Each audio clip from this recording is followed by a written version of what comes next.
Boy, there's a lot going on in the world, a lot going on in Congress, and a lot of jobs at stake. Senator Sherrod Brown is on the line with us. His website, brown.senate.gov. And Senator Brown, welcome back.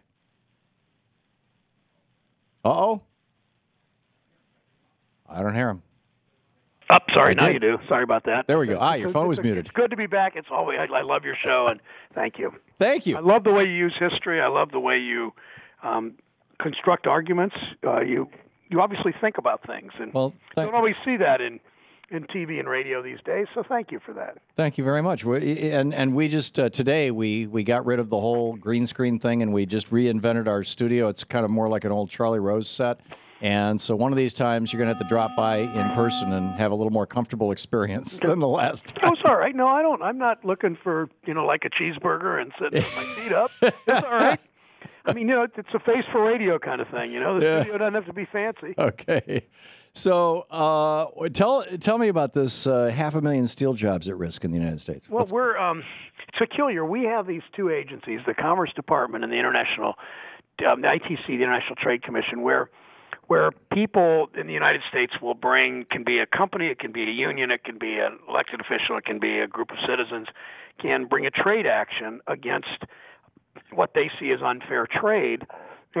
Oftentimes our government rules against U.S. workers and U.S. companies. I mean, really to small companies that are really U.S. companies, not companies that are headquartered here and outsource all the time. And it's a peculiar thing because most countries don't really do it this way, and we know what happened. The Chinese, we have seen a lot of a growth in something called oil country tubular goods. These are the steel pipes, if you will, that are used for drilling. Mm-hmm. They're very high strength steel pipes that can go through the stress of a vibrating drilling process, and we make them very well in places like Ohio. As more drilling is done domestically, and all of a sudden the Chinese dumped a bunch of steel in the past, basically underpriced it, subsidized it, and we won a trade case against them, so American steel would be used again. The South Koreans have decided they're going to get into this business too now. They have literally no domestic market. They're only exporting their steel. We know they're subsidizing it too, and so far the Department of Commerce has not come down on the side of the American worker, and we're asking them to. I'm working with both parties to do this. I'm hopeful the president comes down on the right side here. Wow. So what's the there's no legislation here. This is an executive branch internal. Internal study, internal decision. Trade. Well, I've not agreed with presidents of either party in my time in Washington, with Clinton or Bush or President Obama, particularly on trade agreements. Obama's not pushed bad ones as much as the other two did. But I do give President Obama credit for being more aggressive in enforcement of trade rules, stopping countries from illegally.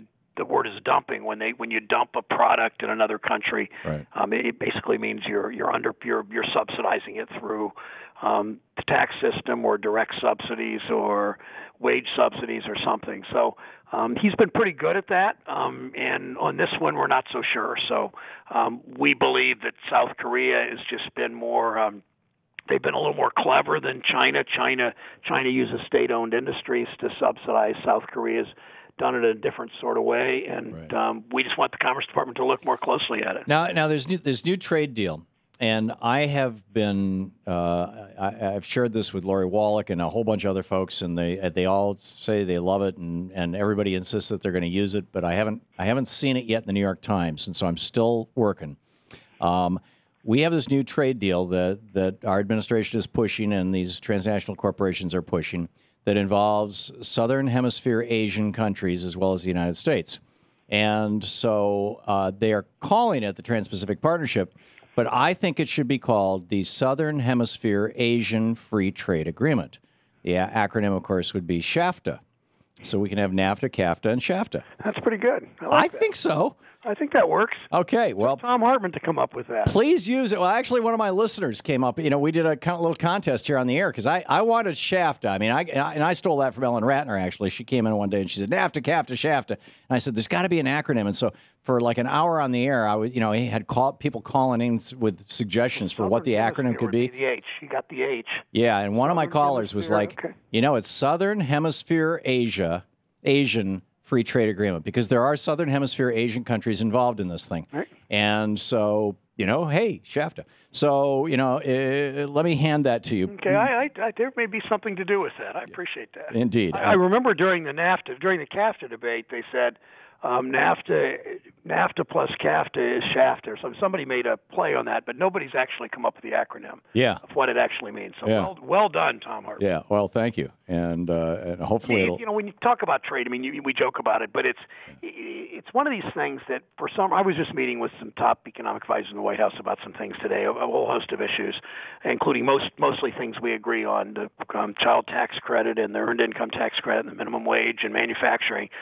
Don't necessarily agree on some trade stuff, but we were talking about how we're in many ways most countries in the world, basically every other country, practices trade according to its national interest, and we practice trade by and large according to a economic textbook that's 20 years out of date, and we just don't seem we pass every 5 years or so a president says, hey, we need another trade agreement, it's going to create jobs, and every one that's passed it costs us jobs, and we say, so let's do more of it, and that's kind of the direction of these trade agreements. This one, the Trans-Pacific Partnership, is mostly more of the same. It's a little better, but it's mostly more of the same. It shifts far too much power to companies to sue foreign governments. For instance, a tobacco company could threaten a lawsuit against a small developing country that's about to pass a public health law aimed at protecting its children from tobacco,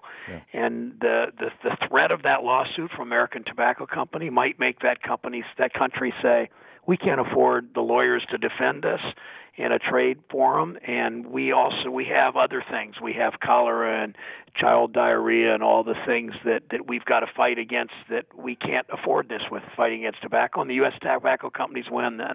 And we've got to stop those kinds of things from those kinds of avenues that trade agreements open up for these companies. Yeah, I think that, I was talking about this on the air an hour or so ago, and I think that when in 92, 20% of Americans voted for Ross Perot, even though he wasn't the world's best campaigner, and neither was Admiral Stockdale, although they were both, reasonable and good men, I suppose. But 20% of Americans got it that NAFTA and the GATT were going to be a bad deal. Mm-hmm. And I think, a vast majority, well over 50% of Americans get that now. And this is one of those areas where you get people, Tea Partiers agree with occupiers. Well, and I'm going to quote a guy on your show that may never have been quoted on the Thom Hartmann show before, and that is Trent Lott, and once said that you can't pass a trade agreement in an even-numbered year. Pretty much saying that the public doesn't like this stuff. Yeah. And, Senator Reid has said, the leader Reid said this is not going to be on the floor this year, at least through the election. And I don't know what that means in the lame duck. I know that Harry Reid has been opposed to these trade agreements one after another. He understands what it does to the country. Yeah. I'm very worried about December. Yeah. About December. After the elections, dead of night, week before Christmas, that kind of stuff. Yeah. If they pass that fast track, it's going to be spooky. Yeah, but it's good to have good people like you in the United States Senate helping us. Senator Sherrod Brown, SherrodBrown.com, and brown.senate.gov, the websites. Thank you for dropping by today. We'll do it again in your luxurious studio. Thank you. You're on. Thanks, Tom. The invitation is always available to you. Thanks a lot. We'll be back.